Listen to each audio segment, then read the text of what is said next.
दिल्ली में कल के 1025 केस थे जो कल बताए गए थे और रिकवरी 1866 थी।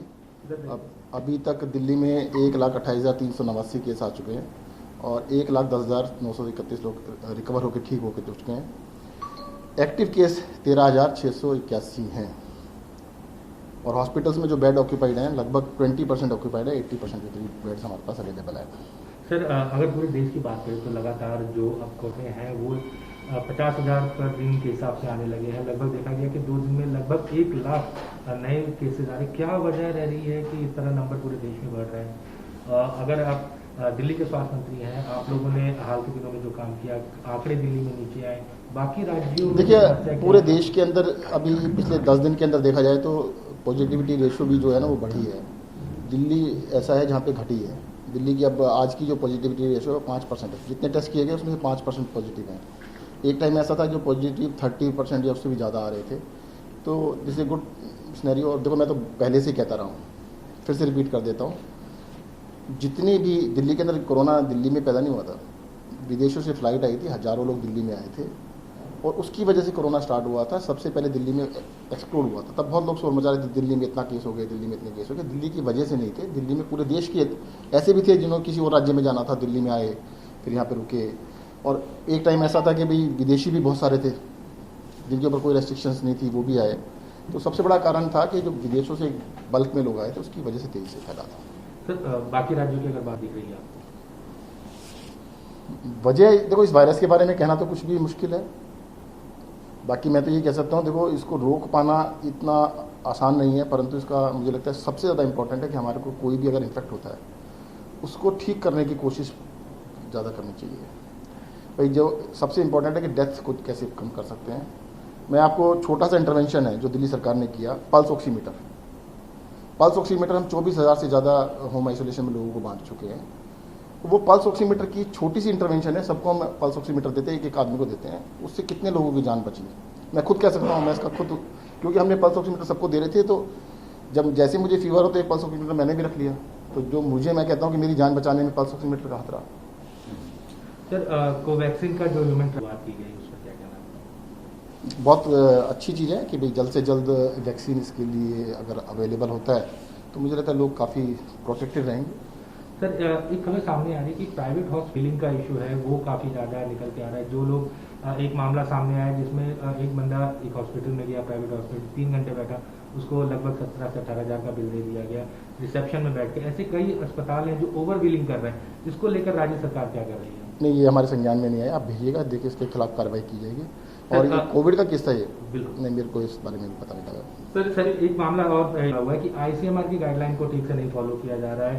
जो चार्जेस हैं वो RT-PCR के लिए जा रहे हैं और टेस्ट किया जा रहा है एंटीजन टेस्ट।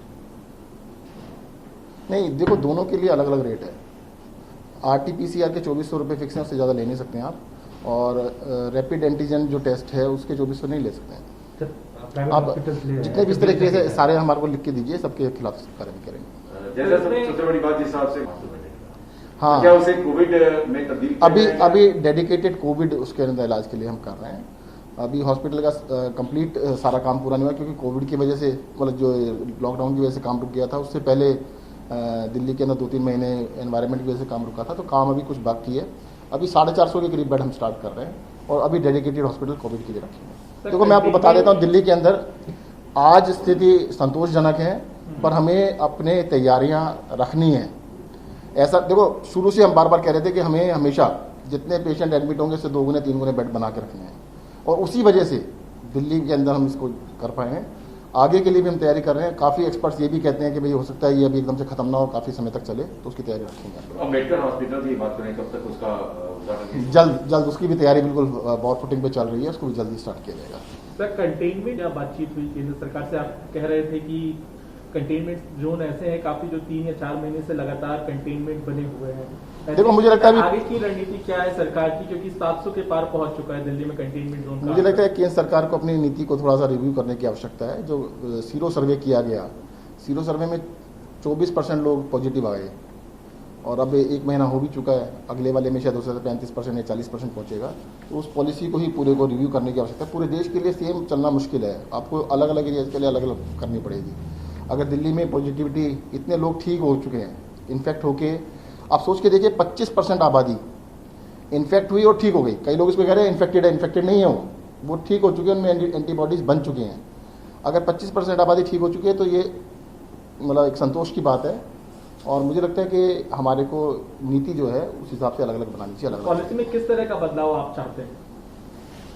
भाई हम तो ये चाहते हैं कि कंटेनमेंट जोन को एटर्निटी तक कंटेनमेंट ना रखा जाए, कुछ समय के लिए रखने के बाद खोल दिया जाए। एक हफ्ता या 15 दिन या कोई मैक्सिमम 15 दिन के लिए करना चाहिए। सर एक सवाल ये भी है, मेमोरेंडम जारी किया है कि 45 सेंटीमीटर से ऊपर बारिश होती है तो एक तो बैरिकेड लगा दिया जाए, और दूसरा ये भी कहा गया है मेमोरेंडम में कि अगर बैरिकेड कोई तोड़ता है, परिवहन नियमों को उल्लंघन करता है तो एफआईआर दर्ज की जानी चाहिए। इसे लेकर क्या करेंगे? देखिएगा, पूरी कोशिश की जा रही है मिंटो ब्रिज का डिजाइन इस तरह से, अगर हैवी बारिश होती है, बहुत ज़्यादा बारिश होती है, तो उसके पानी को निकालने में आधा 1 घंटा लगता है। उस दिन जो बारिश हुई थी, सीएम साहब मॉनिटर कर रहे थे, मैं भी मॉनिटर कर रहा था, 1.5 घंटे में सारा पानी निकाल दिया गया था। परंतु अगर इतनी हैवी बारिश होगी तो उसको निकालने में थोड़ा समय लगता है। इसलिए किया गया है कि कई लोग मानते नहीं हैं, वो कहते मैं तो निकल जाऊंगा, ऑटो पे स्कूटर पे मैं निकल जाऊंगा। तो हमने कहा 1.5 फीट से ऊपर है तो बैरिकेड लगा के इसको ट्रैफिक को रोक दिया जाए। एफआईआर किस तरह से? देखिएगा, अगर वो नहीं मानेगा, बैरिकेड तोड़ेगा, तो कानून का उल्लंघन है ना। ऐसे कैसे हो सकता है तुम मरने के लिए चले जाओगे? उसके खिलाफ तो एक्शन लेना ही पड़ेगा। लेकिन सर लोकल बॉडीज के बीच में तो कोऑर्डिनेशन है ही नहीं, वरना ये झलबराव होता ही नहीं, तो उनके साथ कोऑर्डिनेशन के लिए क्या करेंगे? अब देखिएगा, ये तो हम खुद ही कोशिश कर रहे हैं कि हम ही निकलवाएं पानी।